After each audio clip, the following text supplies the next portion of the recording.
फिलिस्तीन में आज का दिन वेस्ट बैंक का रहा। दो बड़े हमले इजरायली सोल्जर्स पर हुए हैं और उसके साथ दो जगह वेस्ट बैंक में मुठभेड़ जारी है। उसके बाद गाजा में जो पूरा एक नया तरीका हमास ने अपनाया है वो पूरी तरह से गंभीर हो गए हैं इजरायली सोल्जर्स को अगवा करने में।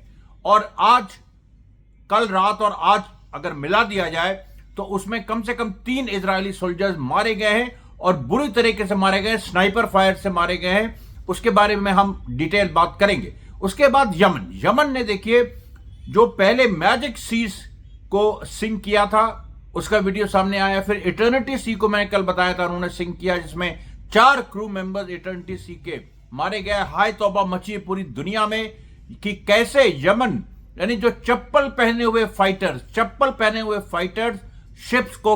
शिप्स पर कब्जा कर रहे हैं, अमेरिका को हरा रहे हैं। यह अद्भुत चीज है। उसके बाद और गाजा में जो शहादतें हो रही हैं, जो सिविलियंस की शहादतें हो रही हैं, उनको आज नया आयाम मिला जब यह बात कही गई। कई जगह से यह बात आई कि इतनी बड़ी शहादत एक जनता दे रही है मानवता के लिए। मैंने कल आपसे कहा था कि केवल मुस्लिम वर्ल्ड की बात नहीं है, मानवता के लिए, कि मानवता जिंदा रहे और इजरायली और अमेरिकन दानवों से मानवता को छुटकारा मिल सके। पूरी की पूरी एक कौम अपनी शहादत दे रही है। इससे बड़ी बात हो नहीं सकती है किसी भी स्थिति में। मैं देखिए आज दिल्ली में हूं और ये वीडियो मैं बना रहा हूं कुछ एडवर्स सर्कमस्टेंसेस में। आप तो जानते हैं जब बाहर में रहता हूं तो कुछ ना कुछ समस्या रहती है। तो मैं आपसे अपील करना चाहूंगा कि इसकी अगर कुछ टेक्निकल कुछ खराबी भी हो तो इस वीडियो को अंत तक देखिएगा और कमेंट करना मत भूलिएगा। वो लगातार जो आप लोग ये कमेंट करना है, जो आप कमेंट कर रहे हैं उससे भी बड़ी ताकत मिल रही है। अब देखिए, अब आज का जो दिन शुरू हुआ, मैंने जैसे आपको बताया कि आज बड़ा एक खास बात थी। 5:20 जो सुबह यानी फिलिस्तीनी टाइम, उस समय एयर रेड सायरन्स अचानक बज उठे जब यमन ने सबसे पहले 5:20 सुबह सबसे पहले बेन गुरियन एयरपोर्ट पे एक मिसाइल दाग दी। और एक और मिसाइल जब बेन गुरियन एयरपोर्ट पे जो मिसाइल दागी उसको इंटरसेप्ट करने की कोशिश इजराइल कर रही थी तो यमन ने एक और मिसाइल जेरूसलम की ओर दाग दी। 2 मिसाइल लगातार दागी। उसके बाद देखिए करीब 8:30 बजे पहला अटैक हुआ जेनिन के वेस्ट बैंक में। आईडीएफ सोल्जर पे एक ऑर्डिनरी फिलिस्तीनी ने हमला कर दिया और उससे जो वेस्ट बैंक में इजरायली सोल्जर घायल हुआ। फिलिस्तीनी जो सिविलियन था जिसने हमला किया था वो शहीद हो गया। उसके बाद जो दूसरी घटना हुई है गश इत्जियोन जो हिब्रोन में है। अब जेनिन कहाँ है? North west bank. Gush Etzion Hebron कहाँ है? South west bank. यानी नॉर्थ और साउथ दोनों में एक के बाद एक ये घटनाएं हुई। आज तो हमारे पास टाइम भी है, मतलब समय एग्जैक्ट किस टाइम पे घटनाएं हुई। तो 8:30 बजे सुबह जेनिन की घटना हुई और 1:30 दोपहर में जब गश इत्जियोन की घटना हुई। और वो बिल्कुल रोंगटे खड़ी कर देने वाली घटना है क्योंकि दो फिलिस्तीनी सिविलियंस, उन्होंने एक गश इत्जियोन में एक मॉल है जो कि हिब्रोन का एक बड़ा मॉल माना जाता है, और उसमें घुस के उन लोगों ने एक सिक्योरिटी गार्ड जो कि आईडीएफ का रिजर्व सोल्जर था और जिसके ऊपर कई एट्रोसिटीज के गाजा में जो उसने एट्रोसिटीज की, सिविलियंस को मारा, उसके ऊपर आरोप थे। आरोप मतलब इजराइल की तरफ से नहीं लेकिन फिलिस्तीनी ट्रैक कर रहे थे। अब देखिए कैसे चीजें हो रही है। वो उसने गाजा में क्राइम किया, अभी वो रिजर्व सोल्जर आईडीएफ का था, उसके बाद अभी मॉल में सिक्योरिटी गार्ड का चीफ था, उस रूप में काम कर रहा था। और उसको चिन्हित करके उसको लंबे समय से ट्रेस ही तो किया जा रहा होगा। उसको ट्रेस करके किस तरीके से वेस्ट बैंक में फिलिस्तीनी सिविलियंस यानी एक हमास की फिलिस्तीनी रेजिस्टेंस की जो विंग सिविलियंस में भी एक बन गई है ऐसा लगता है। पहले भी ऐसे हमले होते रहे लेकिन वेस्ट बैंक में इस तरह की इंटेंसिटी नहीं दिखी जो आज दिखी। तो इसका मतलब है कि कहीं ना कहीं हमास ने एक अपनी फोर्सेस को एक सिविलियन विंग भी उसका बनाया है जो मौका आने पर सर्वेलेंस कर सके, वो ज्यादा अच्छी तरह सर्वेलेंस कर सकती हैं और मौका आने पर हमला भी कर दे। क्योंकि जिस मॉल के सिक्योरिटी गार्ड को मारा है उसके पूरा वीडियो आया है, खून में लथपथ उसकी लाश पड़ी रही। इजरायली खुद उसके पास जाने से डर रहे थे। जो 2 फिलिस्तीनी सिविलियन जिन्होंने हमला किया वो दोनों शहीद हो गए। और जो सबसे बड़ी बात है कि शहीद होने के पहले इन दोनों ने उस सिक्योरिटी गार्ड पे को चाकू से मारा। इनके पास गन नहीं थी, इन्होंने उसकी गन छीनी और उसकी गन छीन के इन्होंने चारों तरफ गोली चलाई, जिससे आईडीएफ के और सोल्जर्स भी घायल हो गए। और सोचिए इस समय जो मॉल्स हैं, इजराइल के मॉल्स हैं, वो आईडीएफ गार्ड कर रहा है, पुलिस नहीं, इजरायली पुलिस नहीं, आईडीएफ गार्ड कर रहा है। इसलिए इस तरीके का भय व्याप्त है, और वो भी वेस्ट बैंक में। क्योंकि वेस्ट बैंक में मैं आपको बार बार बता रहा हूं, एक अपराइजिंग बिल्कुल करीब है, एक बड़ी अपराइजिंग के, जहां बड़े लेवल पे इजरायली मारे जाएंगे। और इसको इजरायली समझ रहे हैं, इसलिए उन्होंने घोषणा भी की है कि वेस्ट बैंक में बहुत सारे जो सेटलर्स हैं, देखिए 30 लाख फिलिस्तीनी हैं, 6 लाख इजरायली सेटलर्स हैं, लेकिन इजरायली सेटलर्स को आईडीएफ का प्रोटेक्शन है और इजरायली सेटलर्स के पास हथियार है, उनको पैरामिलिट्री ट्रेनिंग दी गई है। जो 30 लाख फिलिस्तीनी सिविलियंस है, अब उनमें भी इसी तरह से हमास कर रहा है, उनको भी ट्रेनिंग कहीं ना कहीं दे रहा है। तो अब जो संघर्ष होगा वो देखिए। अच्छा, 30 लाख में अब समझिए कि औरतें और बच्चे हैं करीब आधे से ज्यादा, उनको निकाल दीजिए, बूढ़े होंगे तो। और जो 6 लाख इजरायली सेटलर्स हैं उनमें ज्यादातर ऐसे लोग हैं जो छड़े टाइप के, मतलब जिनका शादी वगैरह नहीं हुई है और उन्होंने जाके इलीगली ऑक्यूपाई किया। तो एक संख्या जो है वो लगभग बराबर हो जाएगी। अगर देखा जाए तो 6 लाख में कम से कम 3 से 3.5 लाख जो वेस्ट बैंक में इजरायली सेटलर्स है वो लड़ने के काबिल हैं। उधर फिलिस्तीन में थोड़े से ज्यादा है, लेकिन जो हथियारों की जो एक एडवांटेज हथियारों का वेस्ट बैंक के सेटलर्स के पास है। अगर खुल के ऐसे लड़ाई होती है सीधे सीधे इजरायली सेटलर्स और फिलिस्तीनी जनता में, और उसके बाद उसमें तो सीधी बात है आईडीएफ भी बीच में कूदेगा, जब आईडीएफ कूदेगा तो हमास कूदेगा। तो ये पूरी एक बड़ी प्लानिंग है, एक बड़ा ट्रैप, एक बड़ा जाल जो हमास ने आईडीएफ के लिए वेस्ट बैंक में बिछाया है, उसकी समझ लीजिए एक तैयारी हो रही है।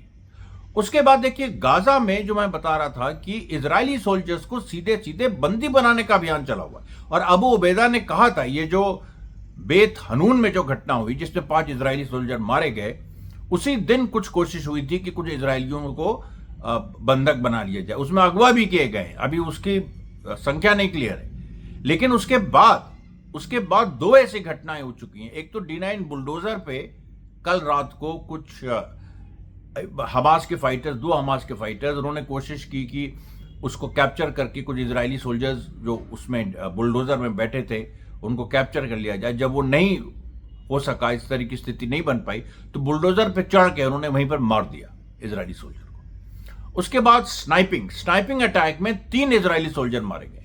अब देखिए, अब कल 9 जुलाई, आज 10 जुलाई 2025, मैंने आपसे क्या कहा था कि जून में 30 दिनों में 30 इजरायली सोल्जर्स मारे गए। ज्यादा भी संख्या हो सकती क्योंकि बहुत सारी घटनाएं अभी रिपोर्टेड नहीं है। जुलाई के पहले 9 दिनों में आप बताइए रोज 3 या 4 इजरायली सोल्जर्स मर रहे हैं, कोई हिसाब नहीं है, लगातार मारे जा रहे हैं, जो भी कर लो, लेकिन इजरायली सोल्जर्स मारे जा रहे हैं। अब D9 बुलडोजर पे चढ़ के मार दिया। उसके बाद कल एक डिफेंस कॉन्ट्रैक्टर को मार दिया था, आज भी एक डिफेंस कॉन्ट्रैक्टर को मारा। उसके बाद स्नाइपिंग ऑपरेशन में 3 इजरायली जो सोल्जर्स हैं अलग अलग तरीके से उनको स्नाइप करके मारा। ये एक के बाद एक घटनाएं होती चली जा रही हैं। अच्छा, उसके अलावा देखिए, जो एक इजराइल की जो एक प्रॉब्लम है वो ये है कि उसके पास सैनिकों की कमी हो रही है। तो वो जो PTSD मतलब पोस्ट ट्रॉमेटिक स्ट्रेस डिसऑर्डर से जो बहुत बड़ी संख्या, करीब 10,000 इजरायली सोल्जर्स जो हैं PTSD का शिकार है, पोस्ट ट्रॉमेटिक स्ट्रेस डिसऑर्डर। अब उन लोगों को भी रिक्रूट किया जा रहा है और इसको हिब्रू मीडिया कह रहा है कि this is a ticking time bomb. ये तो ऐसा टाइम बॉम्ब है जिसमें अगर ये फट गया, PTSD से प्रभावित जो सोल्जर्स हैं, जो मानसिक रूप से विकलांग एक तरह से हो गए, उनको अगर आपने रिक्रूट करके लड़ाई में भेजा तो क्या स्थिति होगी, बहुत ही। और उसमें उनको अगवा करके हमास उनके साथ कुछ भी कर सकता। और अभी जो मरने मारने की लड़ाई है, जो वॉर ऑफ एट्रिशन चल रही है, तुम हमारे 2 मारोगे, हम तुम्हें 4 मारेंगे। ये जो पूरी हमास ने शुरू कर दी है, इसमें जो है ये जो पीटीएसटीडी वाले जो सोल्जर्स हैं, देखिए ये आने लगे हैं और ये बहुत सबसे पहले ये गिरफ्तार होंगे। मतलब हमास सबसे पहले इन्हीं को उठाएगा। और अब हमास की पूरी प्लानिंग है कि जो उसके पास करीब 24 होस्टेजेस अलाइव हैं, कुछ लोग कह रहे हैं 20 ही है, उसमें से 4 की मृत्यु हो गई है, बाकी डेड बॉडीज है। तो जो 20 होस्टेजेस हैं हमास के पास, उसमें वो कितना ऐड कर सके। अब ये चीज जोड़ी है सीज फायर टॉक से भी, क्योंकि सीज फायर जो टॉक चल रही है उसमें जो हमास की कंडीशन थी कि इजराइल अपने को विड्रॉ करे, इजराइल गाजा को खाली करे, इजरायली सेना गाजा को खाली करे, उसको नेतन्याहू ने रिजेक्ट कर दिया। ऑब्वियसली वो रिजेक्ट कर देगा। अब उसमें जो बात फंसी है वो ये है कि एक मोराग एक्सेस है, जो मोराग एक्सेस साउथ गाजा में इजरायली सेना ने बनाया था अप्रैल 2025 में। वो जो मोराग एक्सेस है वो राफा और खान यूनिस को सेपरेट करता है, यानी राफा और खान यूनिस के बीच में एक ईस्ट टू वेस्ट 12 किलोमीटर का स्ट्रेच है।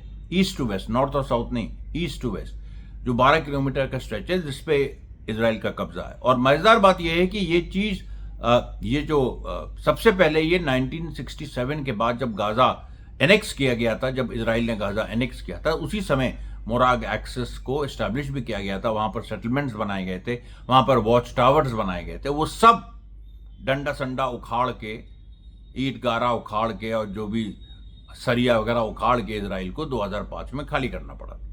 अब उसको फिर से उन लोगों ने वही चीजें वहां पर बनानी शुरू कर दी। और उसमें मोराग एक्सेस की जो बात है कि वो राफा और खान यूनिस को सेपरेट करता है। और राफा में अभी भी अच्छा, राफा के आगे फिलाडेल्फिया एक्सेस है, उसके बाद उधर उत्तर गाजा में नेत्जरीम एक्सेस है। तो 4 और एक और एक्सेस नॉर्थ गाजा में, चार इस तरह के एक्सेस है। लेकिन नेत्जरीम एक्सेस और बाकी जो नॉर्थ गाजा के सबसे कमजोर एक्सेस है, वो हमास जब चाहता है उनको रौंद देता है। लेकिन जो साउथ गाजा के हैं, इसमें फिलाडेल्फिया एक्सेस पे तो खैर वो इजिप्ट बॉर्डर पर ही है, तो उस पे तो अभी कुछ हमले हमास ने किए थे 19 जनवरी के पहले।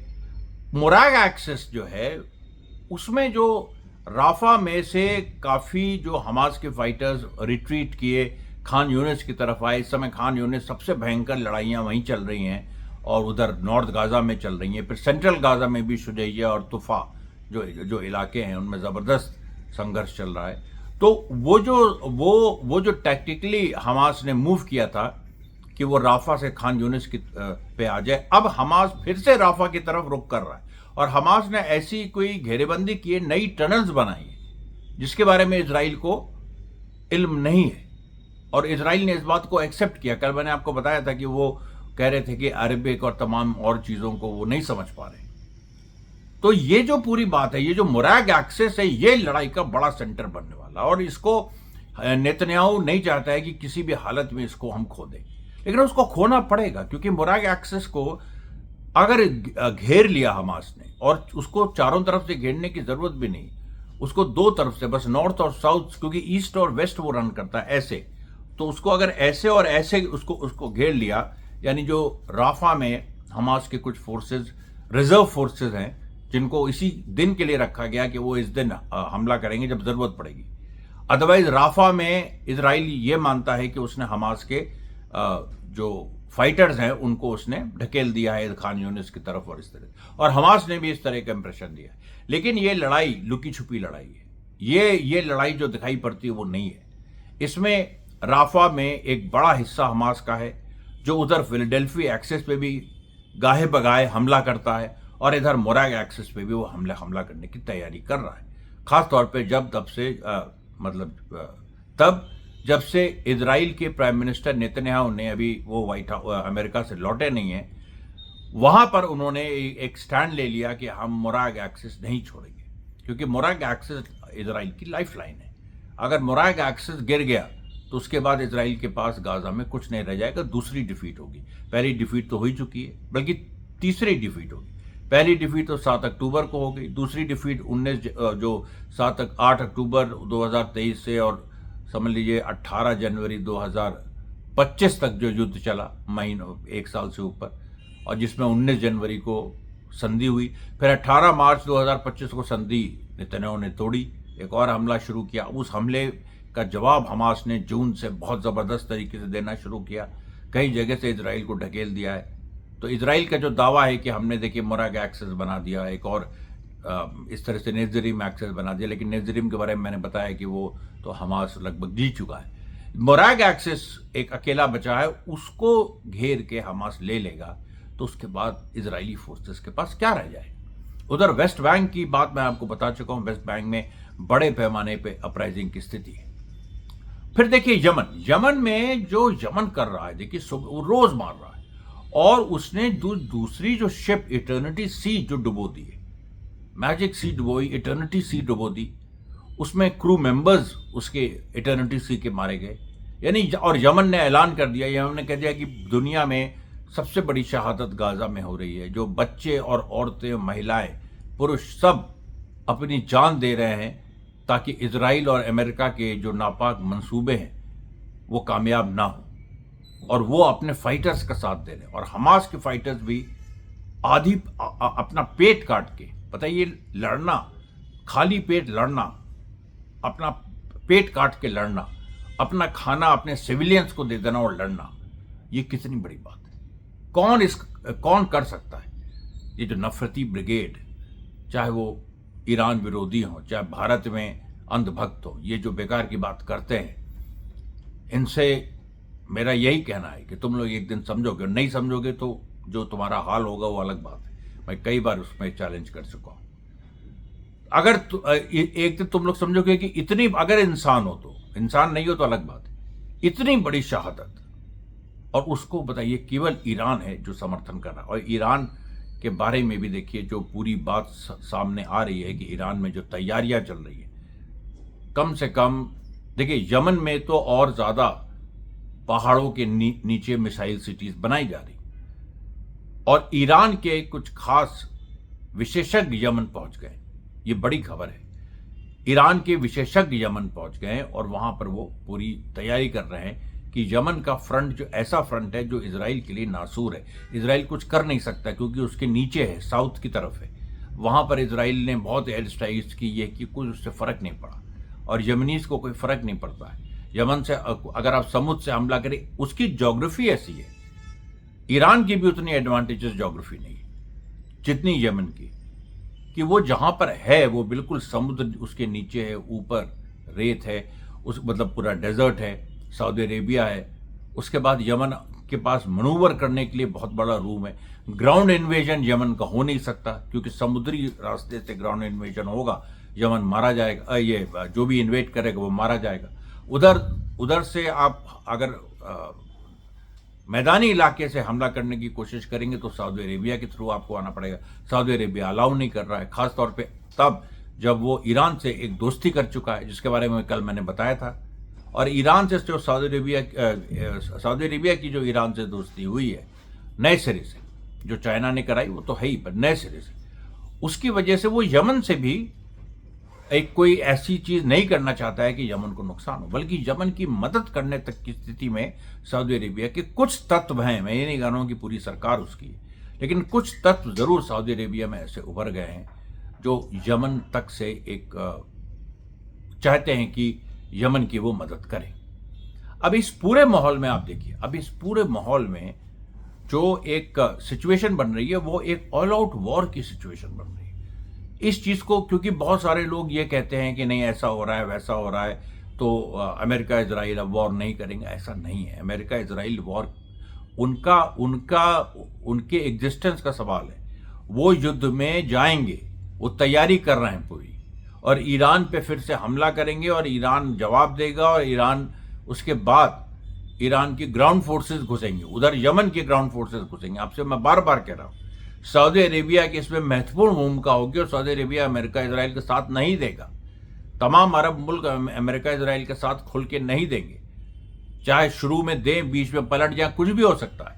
बहुत ही इंटरेस्टिंग सिनारियो डेवलप हो रहा है पूरे मिडिल ईस्ट में। लेकिन हाँ, जो लोग एक जबरदस्ती की थोपी हुई शांति चाहते हैं, जिसमें जालिम की शांति, कि जालिम जीते और शांति हो जाए, ये नहीं हो सकता, ये संभव ही नहीं है। जालिम हारेगा और तभी शांति होगी। उसके साथ आपको बताएं जो चाइना की तैयारी है, चाइना ने जो लेजर जो लेजर वेपन से जर्मनी पर अटैक किया। जर्मनी ने रेड सी से अपनी सारी फोर्सेस विड्रॉ कर ली। उसके साथ बड़ी हाई तौबा ये हुई कि भाई चाइना यमन की मदद कर रहा है, और चाइना ने तो अपने फ्रिगेट्स, अपने नेवल जो बोट्स हैं जो लेजर वेपन से लैस हैं, उनको नहीं हटाया। चाइना ने कहा हम हटाएंगे भी नहीं, जो उखाड़ना उखाड़ लो। रशिया की भी पूरी जो सिचुएशन है यूक्रेन फ्रंट पे, वो मजबूत हो रहा है। मैंने बताया था आपको, लगातार वो कीव की तरफ आगे बढ़ रहा है, और कीव जिस दिन गिरेगा उस दिन ट्रंप को सबसे बड़ा धक्का लगेगा। इसीलिए ट्रंप कीव की रक्षा के लिए मार पैट्रियट, ये पेट्रियट मिसाइल्स और इस तरीके डेविड स्लिंग, मतलब वो जो इजराइल की भी कुछ एयर डिफेंस सिस्टम्स हैं उनको, वो जबकि इजराइल अपने को डिफेंड नहीं कर पा रहा। आज सुबह यमन ने मार दिया बेन गुरियन एयरपोर्ट पे, फिर बेन गुरियन एयरपोर्ट बंद रहा, फिर मिलियंस ऑफ डॉलर्स का नुकसान इजराइल को हो रहा है। ये लगातार इस तरह की जो पूरी स्थितियां बन रही हैं। यमन इसमें देखिए, मतलब यमन से तो अभी आप इजराइल के जो एयर डिफेंस सिस्टम्स है वो इंटरसेप्ट नहीं कर पा रहे हैं यमनी मिसाइल्स को, तो वो यूक्रेन में जाके क्या कर लेंगे रशियन मिसाइल्स के आगे। और रशिया ने अभी अपनी सारी मिसाइल यूज भी नहीं की। रशिया ने अभी अपनी जो भयंकर मिसाइल्स हैं जो 20 मैक से ऊपर की हैं, मतलब 20,000 kilometre, 21,000 kilometre, 25,000 kilometre per hour की स्पीड पे चलने वाली जो रशिया की मिसाइल्स हैं, वो अभी उसने यूज तक नहीं की। और वो यूक्रेन को फंसाए हुए पूरे यूरोप से लड़ रहा है। ये लड़ाई कभी भी ये यूक्रेन और रशिया की नहीं है, ये पूरे यूरोप की रशिया से लड़ाई है। इस बात को आप समझ लीजिए। उसके साथ देखिए जो एक जॉर्डन में कुछ हो रहा है। जॉर्डन में बड़ी चीज हो रही है। जॉर्डन में भी मुस्लिम ब्रदरहुड के बहुत सारे लोगों को गिरफ्तार किया, लेकिन अंडरग्राउंड एक वहां भी मूवमेंट हो रहा है। और उस मूवमेंट में सबसे खास बात यह, अभी 4-5 घटनाएं हुई हैं जॉर्डन में पिछले हफ्ते जो अब सामने आई है। इन घटनाओं में जॉर्डन की आर्मी के बहुत सारे लोगों ने अपने ऑफिसर्स की बात मानने से इनकार कर दिया। उन पे कुछ कोर्ट मार्शल भी चला, लेकिन वो कोर्ट मार्शल पूरा चल ही नहीं पाया, क्योंकि एक और हिस्सा जॉर्डन की आर्मी का है जिसने कहा कि इन लोगों पे कोर्ट मार्शल नहीं चलना चाहिए। यानी जॉर्डेनियन आर्मी में डिवीजन हो गया है। और इजिप्ट में मैंने आपको बताया था कि इजिप्ट में जो मुस्लिम ब्रदरहुड की फोर्स है, वो हम्स नाम से एक नई फोर्स खड़ी हो रही है, जो इजिप्ट में भी ट्रेनिंग ले रही है, सीरिया में ट्रेनिंग ले रही है। अल शरा के नाक के नीचे, अल शरा उसको कुछ बोल नहीं सकता है, उसकी औकात नहीं है। और सुनिए, लेबनान में तो कमाल हो गया आज, क्योंकि यूनिफिल की जो ट्रूप्स हैं, यानी यूनाइटेड नेशंस की जो ट्रूप्स हैं, जिनका काम था कि इजराइल पे भी सख्ती दिखाएं, क्योंकि इजराइल ने इस समय संधि हुई थी उसके खिलाफ 5 जगह अपनी सेना मेंटेन रखी। आज एक लेबनीज लड़की अंग्रेजी में बोलती हुई वो यूनिफिल ट्रूप से अकेले भिड़ गई। उनसे वो बहस करने लगी। उसने कहा कि तुम इजराइल की मदद करते हो, तुम तो यहाँ लेबनीज सिटीजन को बचाने आए थे, इजराइल की मदद करोगे?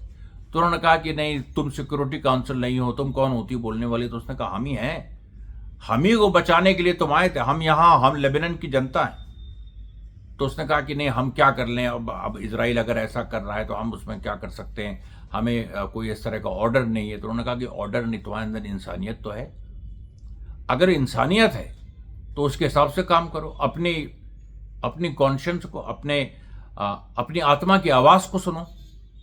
इस तरह से वो भिड़ गए अकेले, और वहां कम से कम 50 यूनिफिल, एटलीस्ट 50 यूनिफिल के सोल्जर्स थे। वो कुछ उसका जवाब नहीं दे पाए, पीछे हट गए सब। अब ये देखिए, लेबनान में नई स्पिरिट में आपसे बता रहा हूं, लेबनान में पूरी तरह से हिजबुल्लाह की तैयारी चल रही है, और कभी भी लड़ाई हो सकती है ये। और कभी भी, मैं रोज कहता हूं, आप सोचते हैं हाँ मैं रोज कहूंगा, फिर मैं कल भी कहूंगा, क्योंकि ये है ऐसी स्थिति। इसको मैं ये कहूं कि नहीं 1 हफ्ते बाद होगी और कल हो जाए, तो फिर आप कहेंगे करे ये आपने कह दिया कि 1 हफ्ते बाद होगी। नहीं, ये कल भी हो सकती है, 1 हफ्ते बाद भी हो सकती है। सीरिया में भी देखिए, सीरिया में मैंने बताया था आपको कि प्रेसिडेंशियल जो पैलेस है अल शरा का, जुलानी का, उसमें बॉम्ब ब्लास्ट होते होते बचा है। और अब इस तरह की पोजीशन बन रही है कि जो सीरिया की जो फोर्सेस हैं, जो अलग अलग रेजिस्टेंस है, और स्पेशली जो हमास की फोर्सेस और पैलेस्टीनियन इस्लामिक जिहाद की फोर्सेस जो दमस्कस के आसपास फैली हुई है, जिनको इजराइल पकड़ नहीं पा रहा है, और जुलानी की फोर्सेस में हिम्मत नहीं, क्योंकि वो सब भाड़े के भगोड़े, सब गुंडे टाइप के वहाँ के हैं, जो इस उज़्बेकिस्तान से, तजिकिस्तान, इस तरह से आए हैं। और वो उनको सीरिया की जनता नहीं मानती। तो जब सीरिया की जनता नहीं मानती तो वो क्या उखाड़ लेंगे। उधर हमास और पैलेस्टीन इस्लामिक जिहाद के लोग जो सीरिया के ही हैं, और वो लोग जो हैं रेजिस्टेंस का झंडा पूरा बुलंद किए हुए हैं। ये बड़ी चीज़ हो रही है। उसके बाद देखिए ईरान में एक और चीज़ हुई है, जिसमें जो ईरान की जो अपनी प्रिपरेशन है आने वाली लड़ाई के लिए, उसके बारे में सऊदी अरेबिया से एक और कम्युनिकेशन हुआ है। और ये देखिए जो कम्युनिकेशन सऊदी अरेबिया से हो रहा है, ये एक ऐसी चीज़ है जो अमेरिका जिसको नोट कर रहा है। ट्रंप ने एक दबी आवाज़ में आज सऊदी अरेबिया को वार्न करने की भी कोशिश की, लेकिन सऊदी अरेबिया ने सुनी नहीं। सऊदी अरेबिया ने उसका कोई जवाब देने से इनकार कर दिया। वही स्थिति कतार की है, वही स्थिति ओमान की है। ये जो सारे देश हैं जहां यूएस बेसिस हैं, वही स्थिति कुवैत की है। कुवैत में तो कुवैत की सरकार के लोगों ने कुछ ब्रिटिश कंपनीज को स्यू किया है कि वो अमेरिकन बेसिस में जो काम करती हैं, कुछ ब्रिटिश कंपनीज, उनको खाना वाना मतलब कैंटीन वगैरह चलाती हैं, उनके खिलाफ उन्होंने केस दायर कर दिया है कि ये कुवैती सॉवरेनिटी को ये लोग वायलेट कर रहे हैं। अब इसके बाद वो अमेरिकन पे भी केस कर सकते हैं कि यहाँ से अमेरिकन बेसिस नहीं हटे। अब कुवैत छोटा सा देश है, अमेरिका चाहे उसको जब चाहे खत्म कर सकता है, लेकिन कुवैत को खत्म करना इतना आसान नहीं है, क्योंकि उसके साथ बाकी अरब देश भी हैं, और सभी ये डिमांड कर रहे हैं कि अमेरिकन ट्रूप्स इसको पूरा मिडिल ईस्ट को छोड़े। ये इस तरह की स्थिति ये ईरान ने पैदा कर दी है। चाइना को लेके जो बड़ी बात है, देखिए चाइना ने, मैंने आपको मैंने पहले बताया था कि चाइना ने ये कहा था कि हम वहाँ से लाल सागर से नहीं हटेंगे। उसके बाद स्ट्रेट ऑफ हुर्मुज के पास भी चाइनीज फ्रिगेट्स आ गए, और वहाँ पर ईरान ने, क्योंकि अभी तक बंद नहीं किया है स्ट्रेट ऑफ हुर्मुज, लेकिन कभी भी बंद कर सकता है। अगर लड़ाई फिर से छिड़ती है तो उसको ईरान बंद कर देगा। और वो ईरान की सपोर्ट के लिए चाइनीज फ्रिगेट्स आ गए, और रशिया ने जानबूझ के चाइना को आगे किया है, क्योंकि चाइना के आने से एक नया मैसेज आता है कि भाई चाइना भी इसमें आ गया है, नॉर्थ कोरिया तो है ही रशिया के साथ, यानी ईरान के साथ एक इतनी बड़ी घेरेबंदी ईरान ने कर रखी है, और इस घेरेबंदी को तोड़ना असंभव है। कोई ताकत इस तरह से नहीं है जो इसको तोड़ सकती। और सुनिए, अफगानिस्तान में जो एक अंडरस्टैंडिंग तालिबान और रशिया के बीच हुई है, रशिया ने रिकग्नाइज किया है तालिबान मतलब अफगानी सरकार को। और मैंने आपको बताया था कि एक हिस्सा जो शिया अफगानियों का है वो तो ईरान के साथ है ही, वो लड़ने भी गया है, वो सीरिया गया है, वो लेबनान में भी है। लेकिन जो सुन्नी तालिबानी है उनका भी एक बड़ा हिस्सा, उसने भी एक बयान दे दिया, और उसने उस बयान में कहा है कि अगर ईरान के साथ अमेरिका अटैक करेगा तो ये समझ ले कि अफगानिस्तान में कोई भी अमेरिका से संपर्क हम नहीं रखेंगे। अभी अमेरिका के बहुत सारे इंटरेस्ट अफगानिस्तान, अभी अमेरिका पूरी तरह से वहाँ विड्रॉ नहीं किया है, बहुत सारे हथियार वहाँ छोड़ के गया है, बहुत सारे अपने वैल्यूएबल जो इक्विपमेंट है वो छोड़ के गया है, और उसको वापस लेने की कवायद भी जारी है। तो ये बात भी अफगानिस्तान में तालिबान सरकार ने कही है कि अमेरिका ने जो अपने एसेट्स यहाँ पर छोड़े हैं, वो एसेट्स भी हमारे लाइन ऑफ फायर में आ जाएंगे अगर ईरान पे दोबारा हमला होता है। ये किसी ने उम्मीद की थी कि सऊदी अरेबिया और अफगानिस्तान और ईरान का ये साथ हो जाएगा, और उधर फिलिस्तीन में और गाजा और वेस्ट बैंक में हमास एक ऑफेंसिव ले लेगा। हमास एक नए तरीके की लड़ाई छेड़ देगा, जिसमें अब देखिए इजरायली सोल्जर्स जैसे ही अगवा होते हैं, और अगवा कुछ तो हो चुके हैं, लेकिन जैसे ही, चलिए उसको हम दूसरी तरह से कहते हैं कि जैसे ही इजरायली सोल्जर्स जो हमास के कब्जे में है, वो बात हमास एक्सेप्ट करता है, खुल के अनाउंस करता है। इजराइल तो जानता ही, क्योंकि इजराइल ने तो भाई सोल्जर्स मिसिंग है तो वो जानता ही है, लेकिन हमास उसको जैसे ही अनाउंस करता है और जैसे ही कहता है कि इजरायली सोल्जर्स हमारे कब्जे में हैं, तो देखिए फिर एक पूरी स्थिति बदल जाएगी। क्योंकि नेतन्याहू ने अभी तो ये कहा है कि अभी जो बेत हनून में जो 5 इजरायली मारे गए, फिर 3 और इजरायलियों को स्नाइपर फायर से मारा है, और भी सब सारी जो घटनाएं गाजा में हुई, मैंने बताया D9 बुलडोजर वाली सब कुछ। तो नेतन्याहू ने कहा है कि अब बेथनून में हम और ज़्यादा ऑफेंसिव कर देंगे, उधर मोराग एक्सेस में और ज़्यादा कंस्ट्रक्शन शुरू कर देंगे। लेकिन सवाल यह है कि मोराग एक्सेस तुमने एक बार बनाया था, फिर उसको उखाड़ा था, अब फिर तुम उस तरह से तो नहीं बना पा रहे हो, लेकिन जो भी थोड़ा बहुत बनाया है उसको हमास ने कहा कि हम इसको उखाड़ के फेंक देंगे, कोई इसका नामो निशान नहीं रहेगा। तो अब देखिए ये जो पूरी लड़ाई है ये जिस तरह से आर पार हो रही है, और सबसे बड़ी बात जो है कि इसमें जो अफगानिस्तान और सऊदी अरेबिया ईरान के साथ आ रहे हैं, ये बड़ी खबर है। और ये देखिए आज का ये एक ही वीडियो है, कल मैं दूसरा वीडियो लेके सामने आऊँगा। तब तक के लिए धन्यवाद साथियों, बहुत बहुत धन्यवाद।